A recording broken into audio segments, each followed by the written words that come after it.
So today I have the privilege of interviewing Professor Gautam Desiraju. Professor Gautam Desiraju is at the moment teaching chemistry at the Indian Institute of Science, Bangalore. He's a chemistry man, he's a scientist with lots of acclaim to his credit, lots of papers to his credit, lots of research to his credit. Prior to coming to Bangalore to teach at the IISc, he was at the University of Hyderabad. And before that, of course, he studied abroad. He did his PhD there and came back at the age of 26 without a job, leaving his green card. He is also the chairman of the Bose Institute in Calcutta, chairman of the governing council. So he is a great scientist, but what is of interest to us is that being a scientist, he has written a great book called Bharat India 2.0. And I have gone through it not from word to word because I just got it and I had to do a quick read. It's an extremely interesting and important book. He talks about in this book about making India a civilizational state. This idea itself is worth pondering over, and I think it makes a lot of sense. So he's talking about what has gone wrong with India, what has gone wrong with our constitution, and what we need to do to make this country once again revive its own strength, find its own potential. He is also talking about 75 different states, and this resonates with the whole idea of, they say that in Mahabharata 108 kings fought the battle, either from the Pandava side or from the Kaurava side. And these 108 kings represented different small cultural regions of the country. Today, of course, we are a dismembered nation in the sense of some of it has gone to Pakistan and Bangladesh and all that, but still there are 75 zones, and he's talking about that, and that itself is a very strong idea because he's talking about an economically strong state and politically strong center, and he's talking of civilizational state. So this is a great book, and I'm going to interview him today. So welcome, Professor Desiraju. Thank you for giving us this time and opportunity. Pawanji, this is a great pleasure for me to have what will hopefully be an interesting conversation in these beautiful surroundings where I find myself. It was a wonderful meeting you recently in Bangalore, and I was fascinated by your book.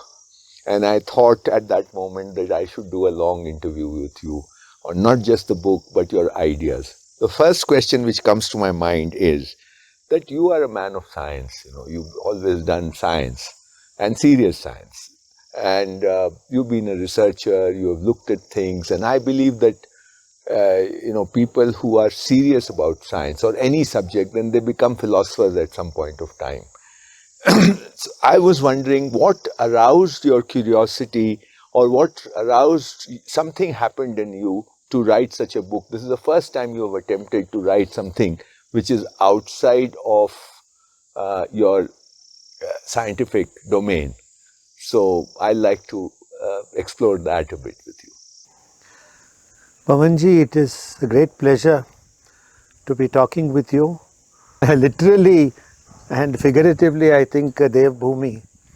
And so coming to a place like this, I think even further opens up the mental horizons and provides an atmosphere when one can speak about, hopefully, higher things.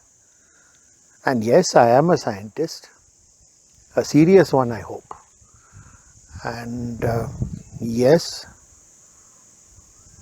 this business of natural science, till about the end of the 19th century, this word natural scientist was quite common.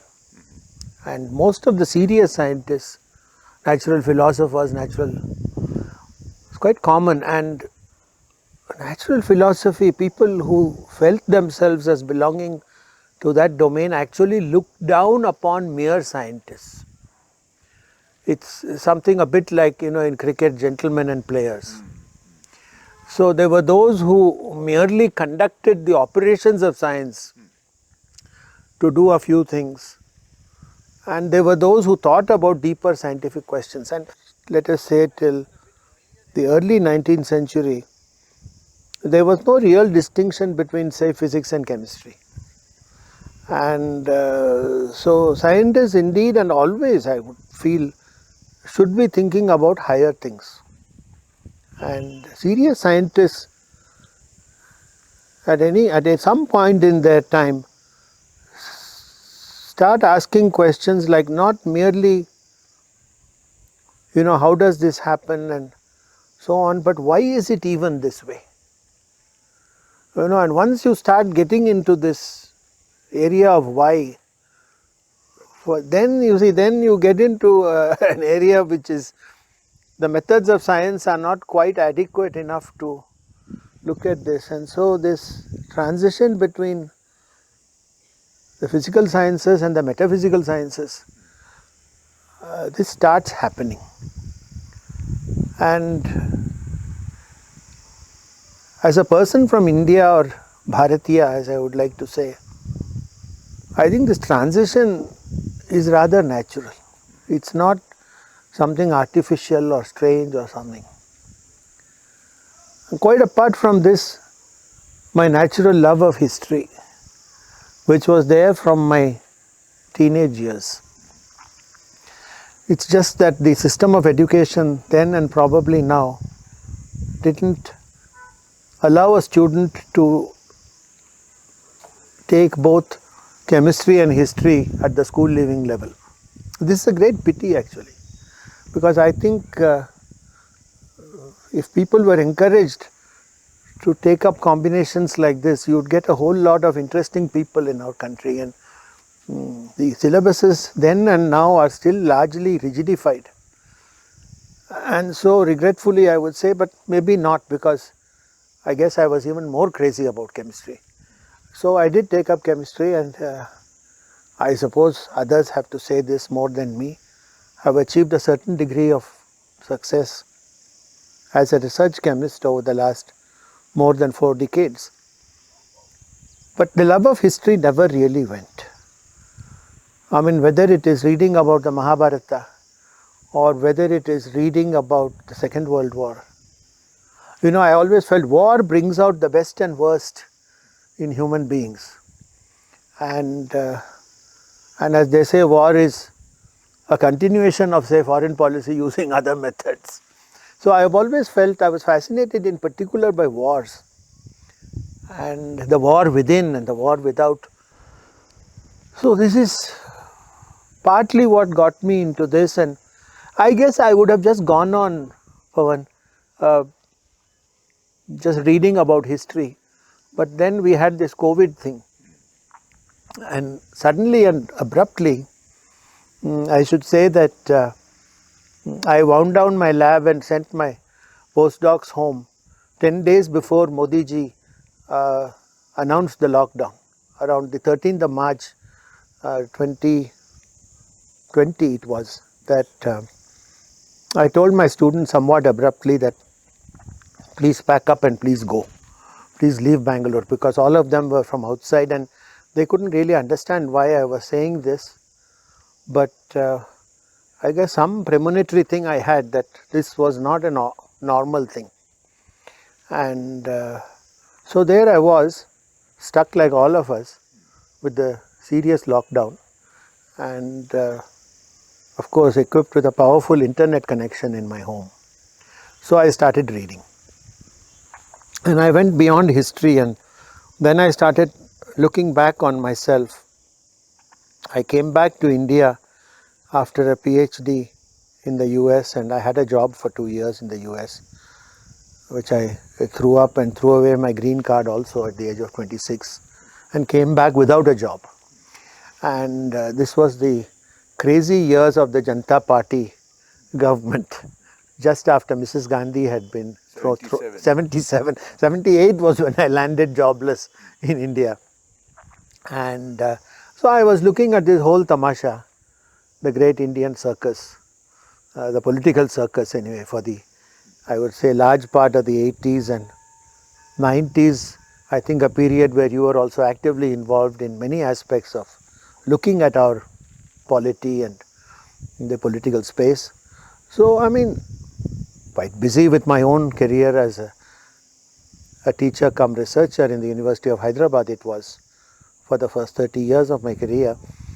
But also wondering as to why this whole business of politics in India was so crazy. And because it seemed to me that our politicians were, undergoing contortions to simply, remain in political power, and I'm quite convinced that all human beings are essentially the same. So the politicians are just like us, they are people like us. Why were they doing the sorts of things they were doing?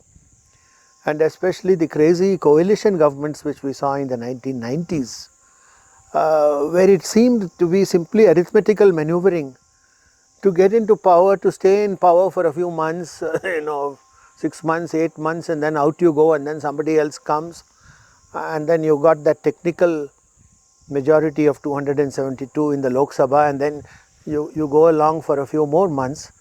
But I felt that this is no way in which a big country like ours should be handled. And of course, we all know the rest. I mean, the Vajpayee era, when certain things I guess were tried, and then came, I would say, the real bad moment for the country, the 2004 election verdict. And if you think back about that, the Congress party didn't get a whole lot of seats more than the BJP in that election. And yet once again, because of this arithmetical manipulation, sufficient number of people felt sufficiently good in supporting that coalition thing. And I would feel a very black period for us between 2004 to 2014. And then suddenly, boom, comes this 2014 election result. I mean, I am not a psephologist, and my interest in election result is just like any average person, educated person in the country. But I did not think, frankly, in 2014 that the BJP would get absolute majority in the Lok Sabha. I don't know what you felt about it, but I felt they'd get a lot of seats, but not a majority by themselves. And then when you come to 2019, this mandate is reinforced. And then what were they doing to get this mandate? After some time I thought a little bit more, again as a scientist. I felt that it was okay, they happened to be the right people at the right time. But if you hear some of the campaign speeches made by Modi ji and others in 2014 and 2019, I felt that what he was doing was he was simply retelling the people of India what they themselves were feeling. And I believe in that sense that they are very good politicians in the BJP. Because I mean, finally that is the primary business of a politician, to understand what people are thinking, and very often at the first stage is to simply tell the people back what they feel. I think people feel greatly enthused when they simply hear that, and I think that's simply what happened in 2014, 2019. People like Nalin Mehta have written an elaborate book on the BJP electoral strategies, and had a couple of very interesting conversations with him. He is in Uttarakhand too, and so they have actually worked out the nuts and bolts as to the way in which the BJP campaigned. But I think at a basic level it's very simple. I think they understood what the people of India wanted, and more fundamentally than that, after 50 years of coalition rule, basically I will say that 1967 to 2014, I think we the people of India, and this constitution of ours says we the people. So it's all about you and me and everybody else in this huge country. I think we the people didn't know who we were between 67 and 2014. We knew vaguely, something we knew, each group, each person, each state, they were all thinking slightly differently. This is a relatively long answer, but I am coming to the end of it. Not really an answer, but you said, why did I write this book? That was your question. So then I felt that somehow, somewhere or the other, a critically large number of people in this country was sure as to what they were. And I think the long years between 1947 and 2014, where we went through so many traumas, actually, psychological traumas, I think finally all those ghosts and goblins were laid to rest in 2014. And I think at that point of time I felt that, okay, if that is indeed what is the case, why did we have to go through this trauma for so many years? And then again, thinking like a scientist, we scientists love inductive logic. So we see the situation and then go back to the causes. We start with deductive logic like everybody else, but usually we go to induction very quickly. And I think this is one of the important differences between hard scientists and the social scientists, who still rely quite a lot on deductive logic, cause effect kind of thing. So I said, if this is the case, then there must be some basic flaw somewhere in the governance itself. And then going back, then I found that the thing is this, we the people, this constitution. So then I said, now this has to be the constitution. I started reading, and still mercifully I would say in my case, the lockdown continued, and so then the writing stage began. You've said so many things and I like to pick on each one of them. But something you said, reminded me of a book I was reading by Romarola. He's written a book on India. Okay. Of course, I don't read French, so I read the Hindi translation of it, which is called Romarola Ka Bharat, and it's in 2 volumes. Extremely interesting book, in which he talks about India, he talks about the political leadership in India, because as you know, most of the people, at those times, pre-independence days, when they would go abroad, they would certainly visit Romarola, because he was a great admirer of India, including Mahatma Gandhi when he went there in 1931 for the second roundtable conference, and of course Jawaharlal Nehru and Rabindranath Tagore and the whole works. There in that book he narrates one incident. This young Pearson is his name, this young Pearson fellow who's a great admirer of India, and he is narrating this to Romarola. He says, I was here in 1909 or 1908, and the Indian people were not able to look into the Britishers eye to eye, and they were not able to speak confidently in front of the Britisher. But then he comes back again in 1917 or 1918, and he says that now I find such a big difference, because the common Indian can look into the Britisher's eye, and he dares to insult him. And then Romarola says, what do you think is the reason? And he attributes the reason to Mahatma Gandhi. Okay. And then what I'm saying is that in when Gandhiji is in jail in Pune, after 42, when Kasturba dies and Mahadev dies, Bhai Desak. Quit India. So that time, Sushila Nair asked Gandhiji that, Bapu, what did you do so that she says in Hindi, ye jo deenheen log the, wo uth khade hue. So the reply of Gandhiji is what you are saying. He says that I didn't do much.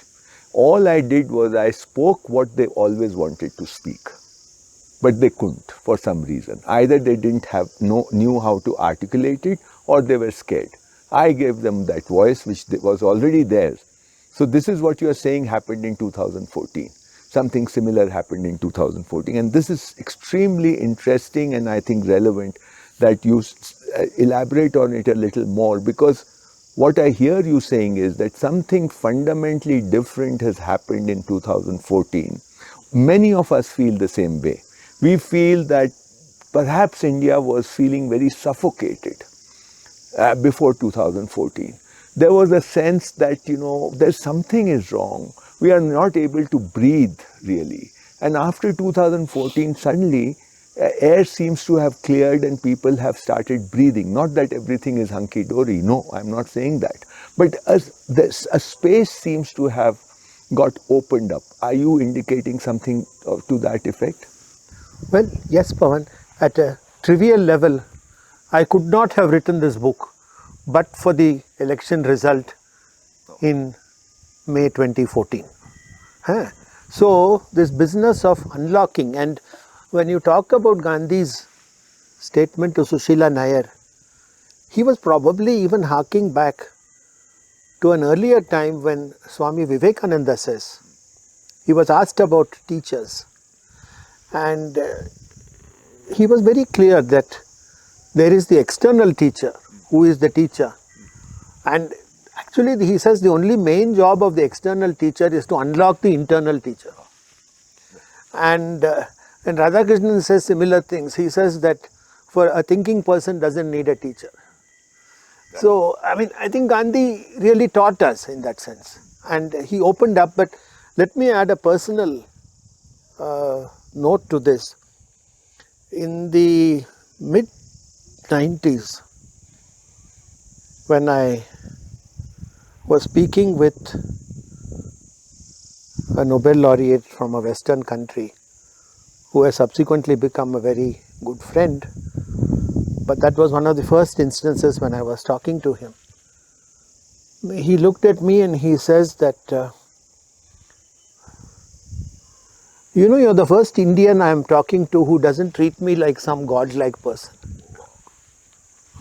So, and so I said, is that so? I said, I didn't think that I was speaking to you in some strange way or something. He said, that's exactly the point. He says, you are talking to me like as a scientist would talk to another scientist. And believe me, in those days, I was a bit younger than that person. So even the usual Indian hang up about respecting people who are older than you, clearly I didn't seem to have had it then.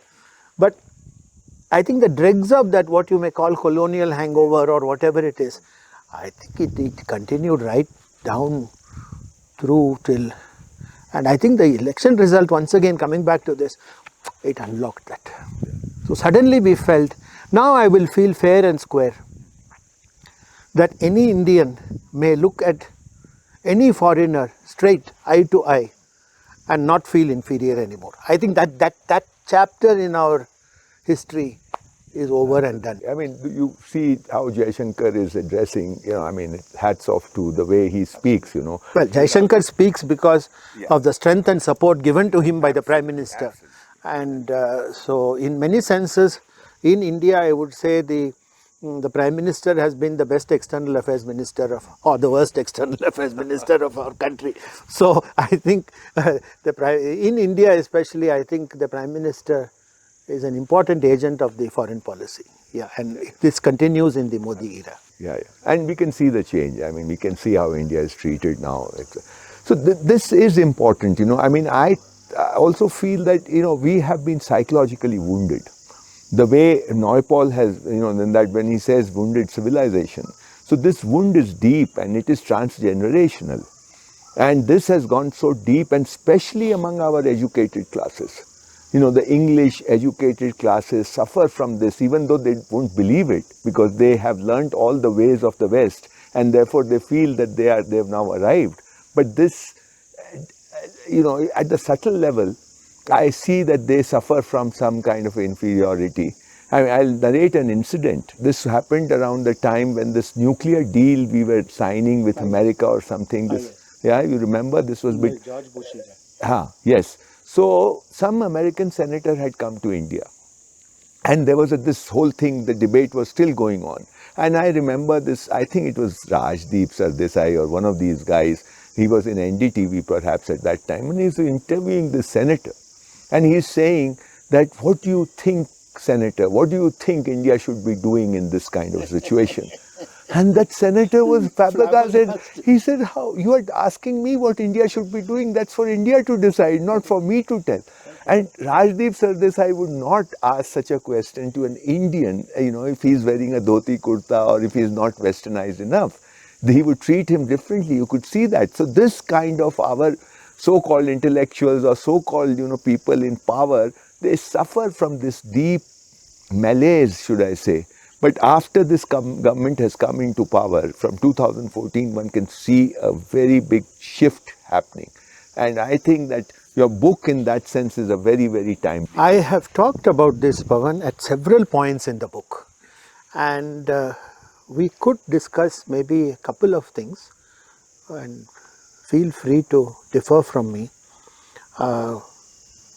We had two sets of influences on our psychological makeup. The first, of course, being from the Islamic invaders and subsequently Muslims in the country, and the second being from the British, in general the white man's influence. And I am of the opinion that the debilitating effect of the second one was far worse than the first one. The first one was there. I am not saying it was not there, but I think it is the second one, because the white man, especially, well, not especially, throughout his interaction with us, was speaking from a position of great technological strength and power. I mean, it's a well known thing. I think it should be told more to our students. In the Battle of Plassey, I think the British lost about 600 people or something, and we lost some, maybe 50,000-60,000 people. For the simple reason that the gun, the musket they were using, had a bit more accurate aiming potential than the stuff that Sirajuddaula had. So it was a straight technological thing that led to the result which, as we know, had so many consequences in our country. So the white man was talking to us, and then of course Macaulay. I mean, who cannot mention him? And people like Dharampalji, Sitaram Goyalji, they have told us this adequately enough. These names have all been hidden from the national discourse by the previous regimes, and I think they told it to us in no uncertain terms that this whole business of Macaulayism and the kind of effect that it had on us, especially if you look at all the revolutions and churnings that were going on in Bengal all the time between, say, 1857 and 1947, this whole revivalism that started coming up, Vivekananda, Neo-Hinduism, everything, I think action reaction that was happening, especially in Bengal but also in other parts of the country. I think people were questioning, and I do remember that my parents' generation, of course, they grew up at the time of the British, and my parents have told me that even in the 1930s and so on, 1940s when they were growing up, people even from dharmic families were trying to underplay the Indianness, and I believe there was a period even in our family circles in the south where when a child was born, even the horoscope was not cast, because it was somehow felt, quote unquote, not modern enough, not modern enough. And so, I mean, this is the sort of a thing. So when this feeling builds up over a few years, few decades, few generations, then you have really what we call deracinated communities. And I have written in the book that this kind of an attitude, which belonged really to a museum exhibit in 1947, was actually glorified and put into the power structures. I mean, it's one thing to be neutral to it, but if you then say that these are going to be the new ruling class, and we are sitting in this valley across from the Lal Bahadur Shastri Academy, and the allegorical connotations of people sitting on top of a mountain and ruling the whole country from below, I think it's a disturbing one. This is, the roots go a long way back, because I read in Dharampal's books, his papers, he mentions that there is a conversation between the British ambassador to United States at that time, 42. He is called to the White House, and there's a conversation between this British ambassador to America and Roosevelt, Franklin Roosevelt. And in that conversation, Roosevelt tells him that when you give independence to India is your business, I don't want to meddle with it, but make sure that India stays in the Western orbit. Now this, I think, is a major statement, And I think Pandit Nehru, being the Prime Minister, first Prime Minister of India, is part of that design to keep India in the Western orbit and not allow it somehow to go its own way, which now perhaps is happening in a small way. And that is what West has always been afraid of. See, you are so correct, and you are both accurate and precise when you are saying this. And again, I refer to this aspect many times in this book. In the current scenario, let me say that I strongly believe that America is mortally scared of India as an emerging civilizational power. It knows very well indeed that civilizational power is hard power, it is not soft power. And it also knows the mistakes it committed with respect to China, another great civilizational power. The Americans actually helped them economically for some short-term calculation of theirs, something about Russia and the Mussoorie River boundary and something like that. It was a very short-term calculation and they started supporting China. I think they're mortally scared. They don't want another economically strong civilizational state because then they will be nowhere. And I feel that yes, definitely it started with Roosevelt. We all know the close personal relationship between Roosevelt and Churchill. And a couple of points, definitely they wanted us to be a sort of a, I don't want to use the word client state, but basically yes. And my own feeling, having read a lot about Churchill and some of the things he wrote and said, is that the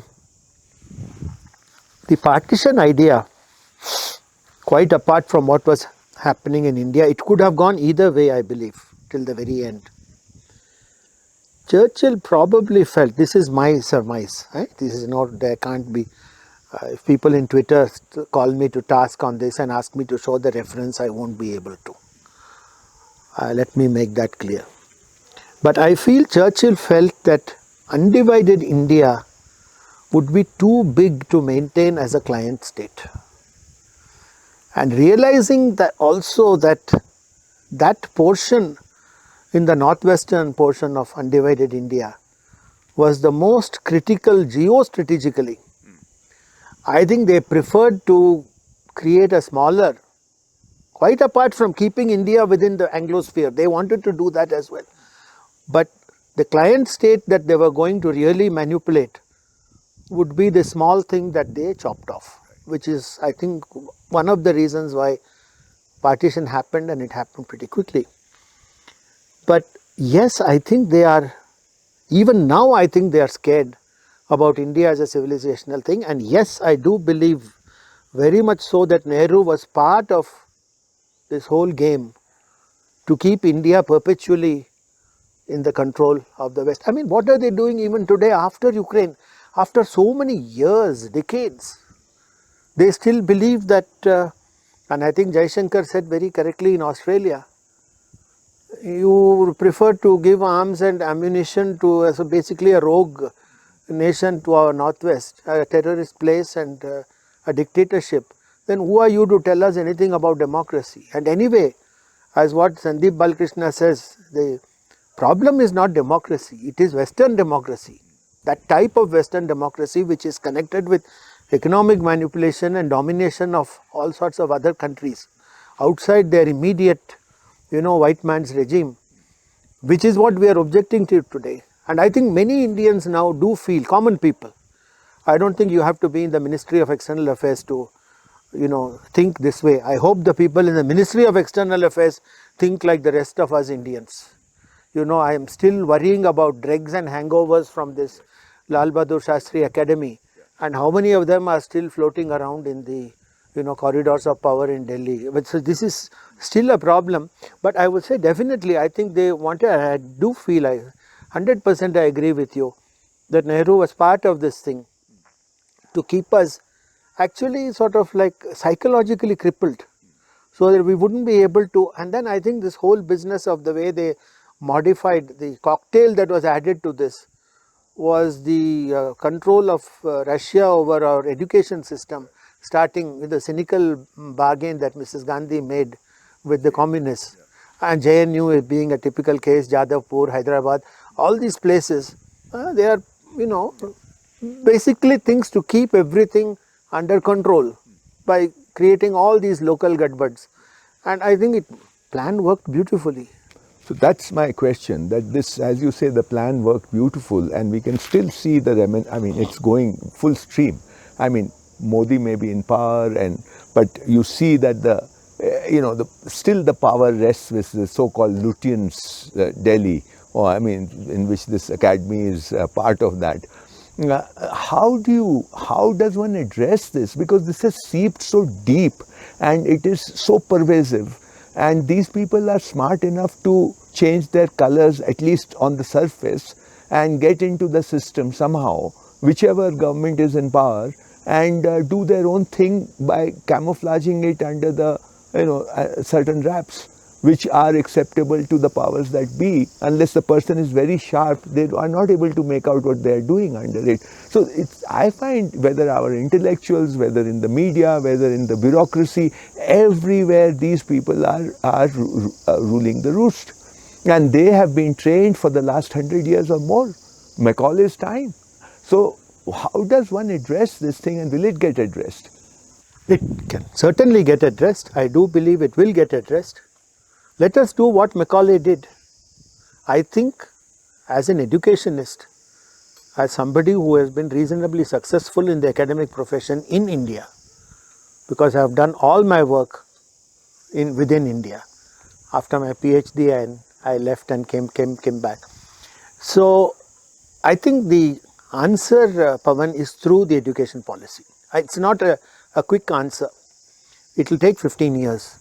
But if we start tomorrow morning, we have got a rudimentary crutch in the form of this NEP or this National Education Policy. It's a crutch, and one can use it, I believe, to, for example, if you want to de-Macaulayize the whole country, I think we'd have to start with a compulsory teaching. The medium of instruction should be the state language / mother tongue / local language in each part of the country.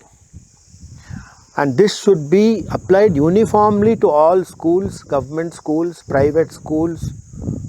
Don't come up with exceptional cases like transferable government servants, and because those are all exceptions. You know, one of the problems we do in India, the exception becomes the rule.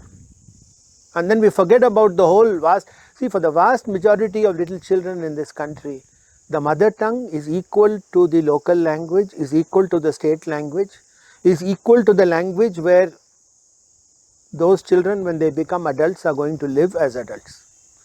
So if this is going to be 60, 70, 80% of the people who are entering school, don't start talking about the 20%. And start saying, where do they go? What do they do? We will find something. But I think you have to start with the education thing, because I have now looked at academics, I have looked at people, I have travelled to so many countries in this world, and I have seen countries like Japan and China closely. I have visited these countries many times, and very smoothly they have moved from their own languages into English later on if they needed it. You know, I think there is no alternative. And don't start making exceptions. Don't start saying minority school, therefore they can teach whatever they like, or this is a private school, they can teach whatever they. All schools. Why don't we start certain systems in India where there are no exceptions? This is something we have hesitated to do. And I feel now that we have got majority governments in the center and in many of the states, I think we should make use of this system to stop this consensual thing about education. Education, I do believe, should come with the other big ministries like defense, finance, external affairs and home. I think you please add education there and make it the big five. These are the big five of the Indian jungle. And I think the education ministry is a sad case right from 1947. The first disastrous education minister, let's not name him, but we all know who he was, who was the education minister for so many years, was one of the most retrograde persons to have ever been given that portfolio. And this is what makes me feel, your earlier question, that Nehru was part and parcel of this whole agenda.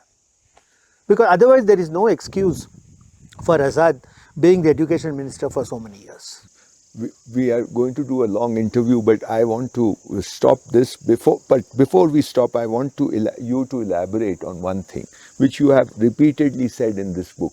You're talking about a civilizational state versus a nation state. Now, can you please elaborate on that?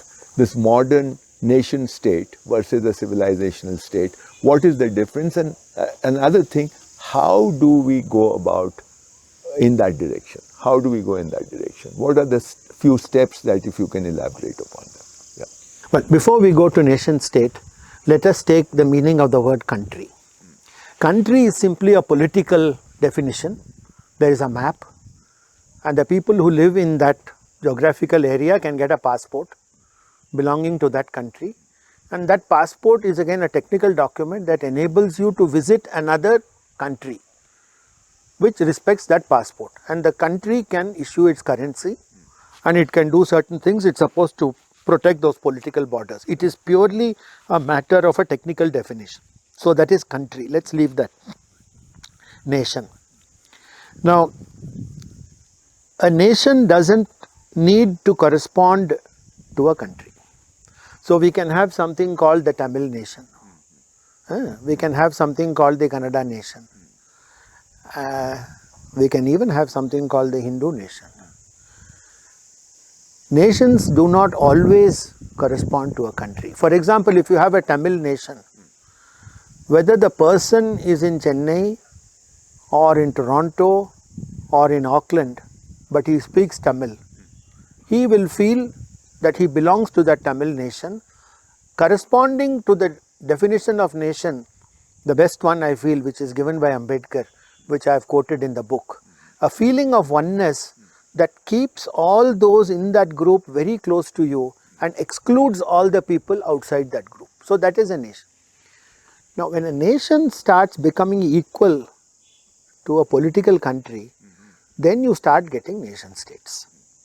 And as I have explained in the book, the first experiment of defining a nation state started with Metternich in 1815 in the Congress of Vienna. So what his idea of a nation state was that the big powers could carve up various geographical bits, call them countries, and then basically control them. Right. Clients. Yeah. The client states of the 19th century. Now that was a kind of a pressure cooker formula, and things were building up to a point. And I think the causes and reasons of the First World War are far more interesting, actually, in my opinion, than the Second World War. And I feel that the effects that it had on the world, the First World War had a much bigger effect than the Second World War. But I also mentioned that a little bit, but that's not directly related to this. But what happened after the First World War is that this artificial concept of the Metternich nation state gave way to a much more stable form of nation state. So that the split up in the Balkans, and for example some of the Balkan states, even there it was not very perfect. They did an artificial thing called Czechoslovakia, which lasted about 60 or 70 years. Now you have got two stable nation states, the Czech Republic and the Slovak Republic. I think similarly Yugoslavia was another artificial creation. The artificial nation states still continue in West Asia. I mean, Iraq, Jordan, even Pakistan, they are all totally artificial creations. Much of Africa is again artificial. Those are not nation states. So this is basically what it is. By any definition of a nation state, whether it's Metternich or post-Metternich, India is not a nation state. Okay. Vajpayee did say that the Hindu nation and the Indian nation for him meant the same thing. But I think there is some overlap, but not much of an overlap. And this is where we come to the idea of a civilizational state. A civilizational state like India and China has got far deeper cultural implications. As Radhakrishnan says, and which I mentioned in the book, it is a way of doing things that has come to us from time immemorial. You know, we are in the Himalayas here, and he talks about the snows of the Himalayas and the waters of the Ganga and the Yamuna, and we are pretty close to both those rivers here. We are in between, right? We are very close to both the rivers here. So he says this way of life that has come down and trickled into this vast country, the plains of India, this is a way of doing things, and that is why very early in the book I talk about this Bharata Varshe Bharata Kande Jambu Dvipe. Any normal function, ritual at home, or will start with these words. And this then brings me to the very important point of a civilizational state, that it is totally defined by geography. Without our geography, we cannot have a Bharat. So you can't, unlike a Tamil nation or a Kannada nation, which you can do in a room in Toronto, Bharat only exists in the context of our sacred civilizational space.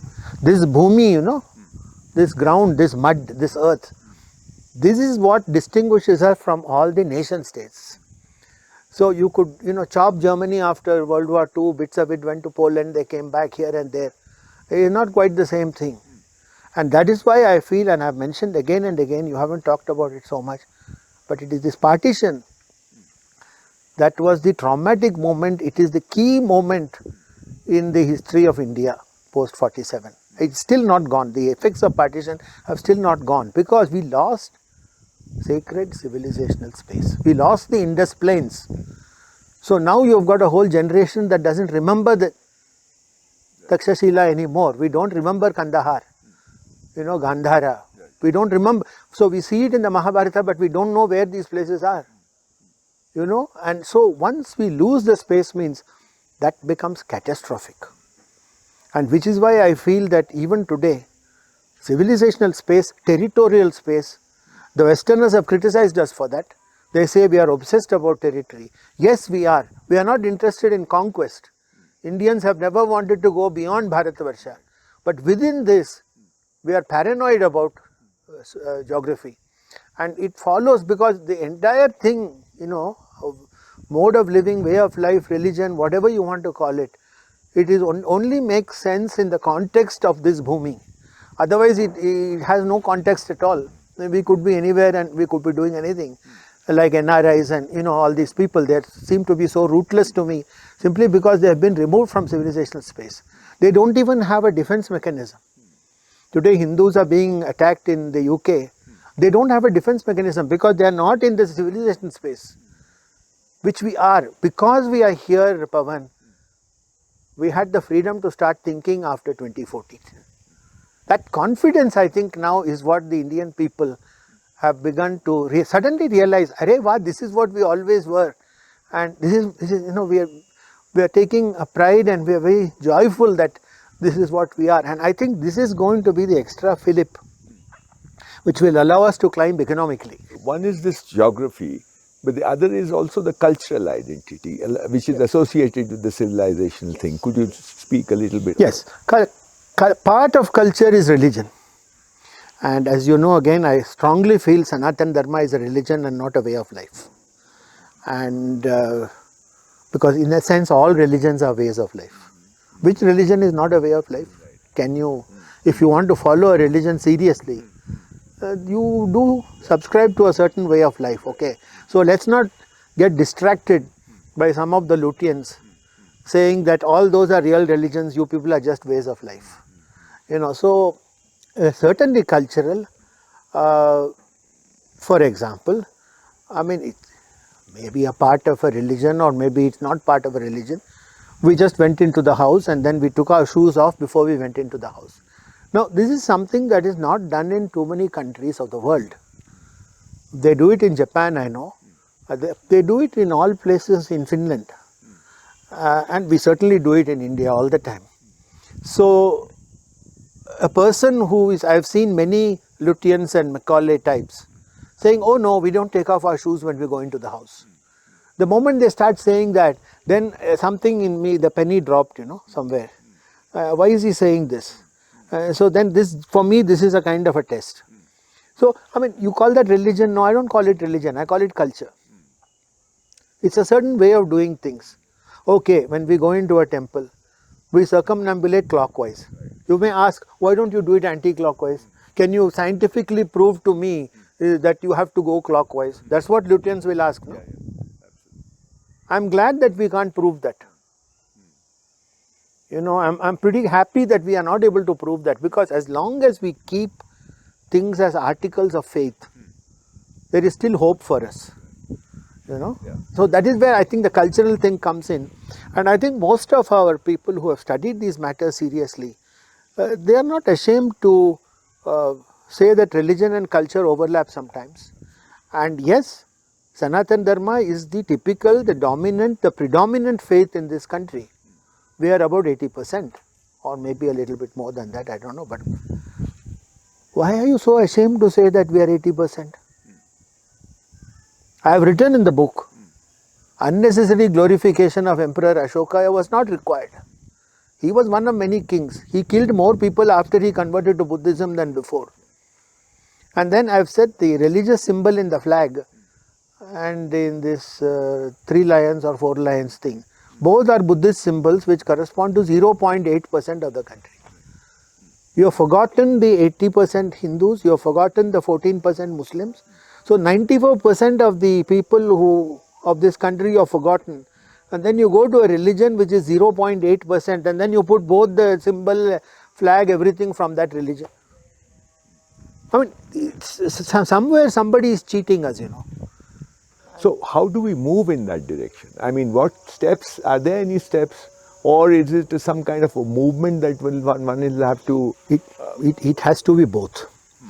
The movement has started. In fact, people have asked me the question, you have written here, India 2.0. Why this 2.0? So, you talk about positive affirmation of our civilizational identity in the book, and then you go on to say, affirmation of Dharma. Our leadership needs to felicitate and enable a condition where affirmation of Dharma from common citizen becomes instinctive. Can you please elaborate on this? I think it's very important what you're saying here. Yes. This is page 259. 59, yes. Yeah. To achieve an exponential growth trajectory. That's right. See, right now, given all the good things they are doing with our economic policies, I think we will do a linear growth trajectory. My fear is that if they do nothing on the civilizational front, this may even plateau off. So that even at the growth stage, it will plateau, and anyway with the economy improving, the GDP is going to come down anyway because of the simple numerator denominator business. But for exponential thing, you need that extra X factor. Now here I would feel that the Bharatiya revolution or affirmation of ourselves as a civilizational state, well, firstly it can't happen unless the people themselves feel that way, and as we have talked about earlier, after 2014 they do seem to be feeling that way. Now we have come to the stage where the state must give the necessary support in the form of what I would call Rashtra rather than Rajya. So we are not asking for a theocratic state here, but the underpinning of Bharat, the civilizational underpinning of Bharat, is something that can be affirmed only by the state. It can't be done by the people at an individual level, because people can only behave as individuals. We do it by voting or saying this or that, but I'll give you 3 easy ways. First let me tell you how they've already started doing it. I think when Prime Minister and Mohan Bhagwat ji came for the Bhumi Puja of the Ram Mandir in Ayodhya, I think that was a very important civilizational moment for us. Okay, because here was the head of state or the head of the government coming and participating in the rituals. Like for example, the funeral of Queen Elizabeth II recently in London. It was done in the Anglican format. It was not done in any other format, although that is a pluri-religious country. So I think the Hindu Rashtra was shown very nicely, and this also brings me to another point that I have been mentioning time and again in discussions about the book. One must carefully distinguish between Hindu Rashtra and Hindu Rajya. And what we all want, I hope, is Hindu Rashtra and not Hindu Rajya, because Hindu Rajya is a theocracy and nobody wants that, and we are not that type. Sanatana Dharma never asked for that. So I think it's already happening. I think where some easy places where we can start doing this affirmation by the state, I think first positively must be the UCC. Of that there is no question. There cannot be any more hemming and hawing or electoral calculations in this state, this by-election, that by-election. Because I think we have waited far too long. If you look at the debates in the Constituent Assembly, and then the correspondence between Shyama Prasad Mukherjee and Nehru, Ambedkar and Nehru, Kripalani Nehru in the early 1950s, when the Hindu bill was passed but not for Muslims, I think that was an outrage. And I think that is a rubbish thing that he said, that this Hindu nationalism is worse than Muslim nationalism or something. Because they asked him, why are you so worried about this? Because he says Hindu nationalism is majoritarian or something like that. It was a very specious argument. And I think we've still lived with that. The BJP has been talking about it in each of its manifestos. I think UCC is something that can be easily done, which should be done. I think that will improve the confidence. The second thing which I think can and should be done is that the Hindu temples must completely come out of government ownership and management, especially in the state of Tamil Nadu, which has got the most number of ancient and wealthy temples in the country. I mean, the fact that it is tied up with a political agenda of a regional party and all now should not, because it is too important for the national cause. Let's not get into the rights and wrongs of the Dravidian ideology. But I don't think anywhere it said anything about the government owning temples. So I think that must go. And I realize that these are valuable sources of revenue for the government. But I think the government should be willing to, I mean, we had this unfortunate experiment in this state where they took over the Char Dham shrines and then they quickly reversed it. But I think if the Hindu temples are unilateral, we don't have to fight each time, you know. The way Subramaniam Swami fought about the Nataraja temple in Chidambaram, we don't have to go through a fight like that every time. For example, this Gyanvapi business, Mathura, each one doesn't have to become a big Mahabharata in itself. I think, and that crazy, that 1991 act about this religious places of worship act, and that arbitrary setting up of 15th August 1947. I think it's an absurd thing that Parliament passed, and don't forget it was passed, quite unanimously or something. Everybody wanted it except a few people. So I think these places, the government must now become authoritarian, practically ruthless. Because if we keep looking at this, and it should go beyond the scope of the Supreme Court. I mean, we saw that, I don't want to talk about the judgment yesterday, the split verdict in the hijab case. It is sub judice, and so I don't want to be hauled up before someone. But I think this makes us pause to think as to what exactly is happening in that Supreme Court. And I think I won't be taken to task if I say what I have said on earlier occasions, that following Keshavananda Bharati, I think the judiciary has occupied way too much space. way too much political space. They are not supposed to talk about half the things they are talking about. And their job is to interpret the constitution and see if the laws are made correctly.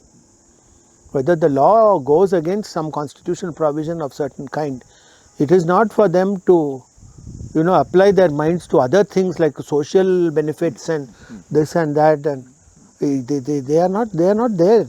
Finally, see, if you think about the judiciary, Pawan, why is that judiciary not elected? Think about it. We don't have elected judges because we want them to be away from the pulls and pushes of people who have been voted to power. Because if somebody is voted to power by an electorate, then he or she had to listen to that electorate somewhere. So when you have non-elected people, then they are supposed to show that level of impartiality, distancing and objectivity from the matter. Then they cannot bring in their own ideas. So I think the other third, again small matter, but again it will enormously boost the confidence of people.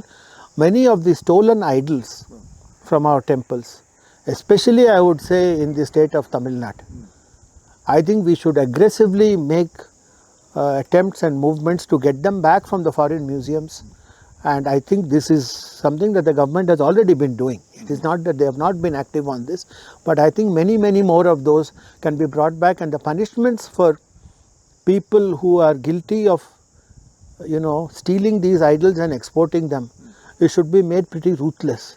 Once again, I think these are places where I am very scared that the court will come in and somehow make these people into heroes. And they get away with getting a good lawyer or something like that. So it also infringes slightly on the behavior of the judiciary. But I think I have given you 3 examples where civilizational confidence can be boosted. So we are not talking about, disenfranchising Muslims or something like that. Not at all, far from it. But I think if you give the ownership of the temples back to the communities, don't start making specious arguments that we don't know whether the Gurukuls will be honest or not. Do we know whether you politicians are honest or not? I could easily turn around and ask the question, and these people have had a history. And forget the ownership. Let me tell you again, in Tamil Nadu, the temples were associated with vast tracts of land. And these lands in many cases have been now illegally misappropriated. So I think these are places where the government can and should start acting, and it should be the central government. Because if you go back to the state government and once again start coming back to an electoral calculation for that particular state, then I think you are losing the big picture. So Professor Desiraju, you mentioned this. You spoke about something very interesting, and I think I've been thinking about it ever since, and it makes more and more sense to me. You spoke about 2 kinds of systems. One is the complicated system, and I find most of the modern systems are complicated systems. And you talked about a more natural, organic, you call them the complex system, which are, to me, it seems that they are sort of self-organized and self-sustaining and self-corrective. So could you elaborate on those 2 systems a little bit? And is there a way to set in motion certain processes which give rise to a complex system? Is that possible, or it happens on its own? 2 questions. Yep. I will, this is a conception of things which is much more common to us in the hard sciences. And I guess I have had the advantage and the liberty of using this kind of a descriptor.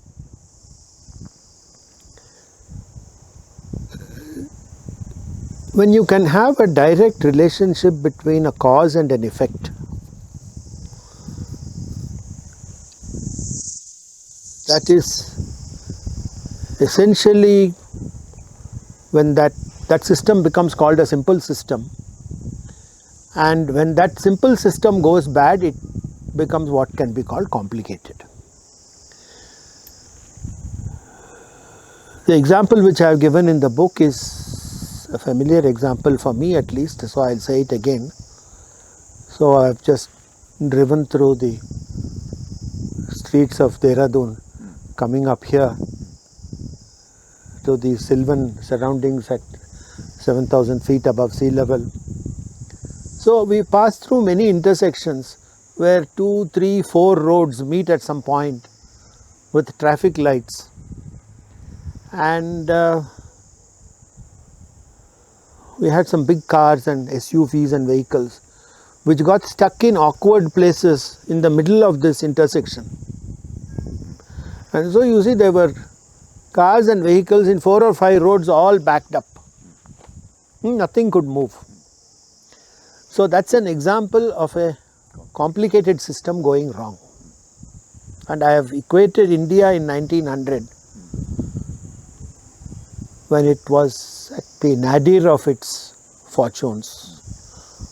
We were lost completely, mentally, psychologically, economically, anything, whatever you call it. We couldn't go lower than that as we were in 1900. Because it was a complicated system that went bad. And the system became complicated with the Islamic invasions. Till then it was a working complex system. So we'll talk about complex afterwards, but that's when the switch from complex to complicated started. So usually when you have a complicated system, because everybody knows that a complicated system, when it breaks down, there is full havoc. We put in what are called redundancies. So that if something goes wrong, then there is something else which is practically a duplicate of that, which can then be brought in and then it takes over. So that suppose I am running my research lab and I have many students trying to make a particular molecule. Somebody is going to fall ill or has to go home to the family or do something. I'll have 2 or 3 students working on the same project. That's what I mean by redundancy. So, and coming back to the case in point, I think a very big breakdown in our complicated system came in 1947 with partition. The system broke down.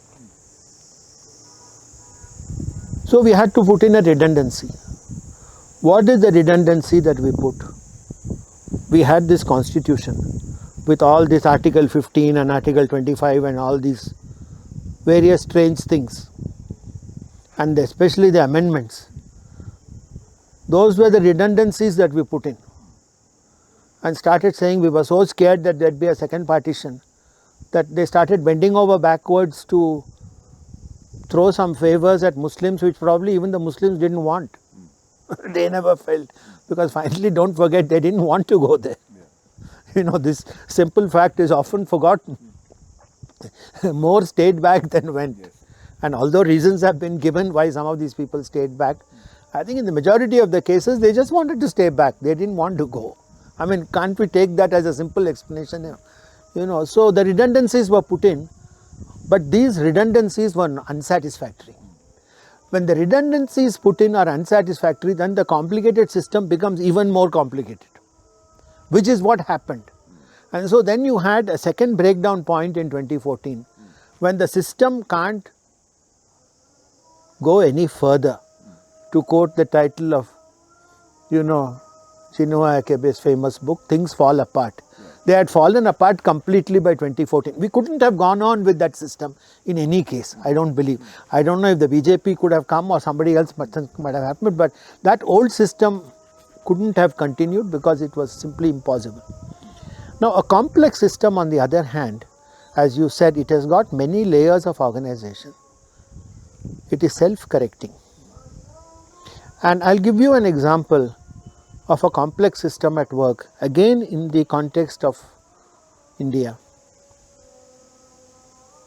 You've read the Pew report on the various religious groups in India, which came out at a very timely date for the writing of my book, because it came out in early 2021.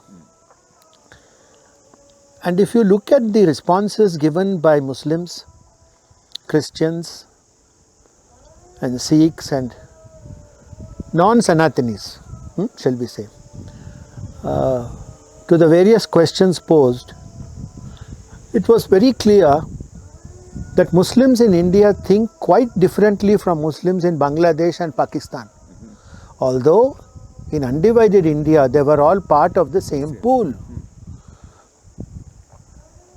Would you believe, the numbers cannot lie, 25% of Muslims believe in the curative properties of Ganga Ma, which is just flowing around somewhere not too far from where we are sitting.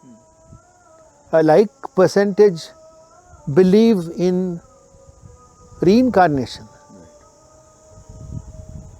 Whereas Muslims in Pakistan and Bangladesh do not even know, practically they don't know there is a festival called Deepavali today. I visited Pakistan once in 2014, Karachi as a matter of fact, and I found their ignorance about things in India to be quite profound. They actually don't know a whole lot about India at all. They don't even know about Indian Muslims in India. Let me be pretty frank, because my stay there was long enough so that I could meet with a fair cross section of scientists, not really common people, but scientists. But I found that their knowledge of things is not enough. So the very fact that Muslims in India think so differently from Muslims in Bangladesh and Pakistan tell you that here is a complex system that is self-healing. There was this trauma of partition. How does a complex system correct itself? The Muslims and Christians start thinking differently. They have become, to quote unquote, slightly Sanatanized.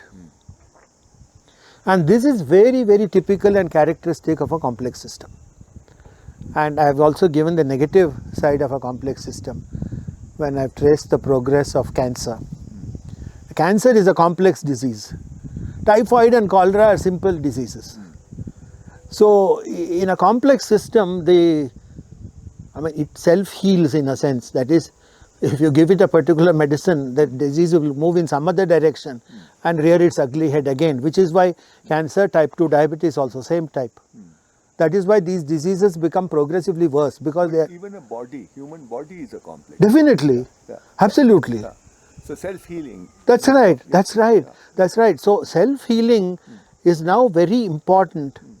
A complexity, this is then leads to this thing called emergence. And I have used the theory of emergence also at various stages in the book. So when properties come out which are not anticipated very easily, again that is a feature of a complex system. Yeah, but can something be done to promote a complex? Put the civilizational confidence. Because we've already got it in us. We're all Sanatanis, 80% of us are Sanatanis. So all that the state needs to do is to give a small push with the civilizational confidence. I think the rest will start automatically. So for instance, I was thinking, perhaps you will agree with me, that say for instance a Kumbh Mela, something like that. It's a complex system. Yes, it is. Right? Yes. But it is something which is man-made in the sense that we have, it's not in nature, it's so certain, it may appear to be very chaotic, but at the same time there's an order in that whole thing. Let me answer your question with what I believe is the key page in the book. And these are the 75 small states that I have proposed in chapter 4. And I feel this is a way of addressing complexity, of the state to address complexity, because now you've got many little bits. And you can argue that these 75 small states become 75 economic powerhouses. And I have quoted elsewhere that, for example, Kashmir, which is just a small state for me, separate from Jammu, can become the world leader in rose oil, and therefore become lavender and rose both, and then become a bigger economy than Bulgaria. Kutch, which has got a larger land area than Israel, can similarly become a leader of solar energy. It can become a solar energy leader in the world. And I have taken a state in the far south, Kongu, which is near Coimbatore. So if you just take Coimbatore and Tirupur alone, you will get a larger economy through textiles in the whole of Bangladesh. So what I am suggesting here is, this is where complexity comes in. So you are not ashamed of your complexity anymore, And because complexity comes with diversity, Yes. don't forget that, because diversity is an essential element of complexity. Right. So we are saying there will be 75 economic powerhouses, you know, and finally I would say the strongest argument I feel for the 75 states is that you will have strong states and a strong center. Why is it strong? The states will be strong economically and the center will be strong politically. Because you don't want in this country politically strong states. You don't want it. The states have become so big that they have become politically strong. The states should be economically strong. Because if you take all the state subjects, like health, like education, like economy, commerce, production, the money made by the state should be used for the state. So if a state becomes economically strong, they will be happy. It will be good for the people. And the center, what does the center want? The center wants to be politically strong so that it can preserve our boundaries, keep a stable currency, do those kinds of things. And so I think the combination of the strong is once again, I think, where you can bring in complexity into a full flow. So what I'm really saying is that when you bring in 75 small states, you then get a combination of states that are economically strong and a center that is politically strong. And the adhesive is civilizational. Absolutely. Yeah. That is what, see, the fascinating thing about India, which all of us know instinctively, is we all love our differences and yet we all know we are the same. So, and foreigners I find this unbelievable.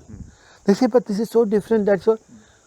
But for us, that's why I've said somewhere in the book that it is our diversity that leads to unity.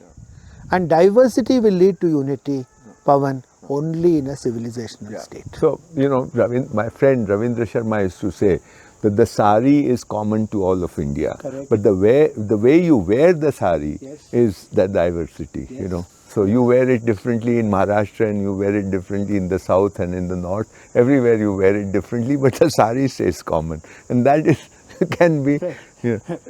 To add to this, the mango changes every 50 kilometers in India. Yeah, but it's still the mango. It is still the same mango. Yes. And it is unlike any other fruit. You have to just go and eat a mango in Indonesia or Florida. You will realize that the only mango is the mango in India. Okay. Thank you so much.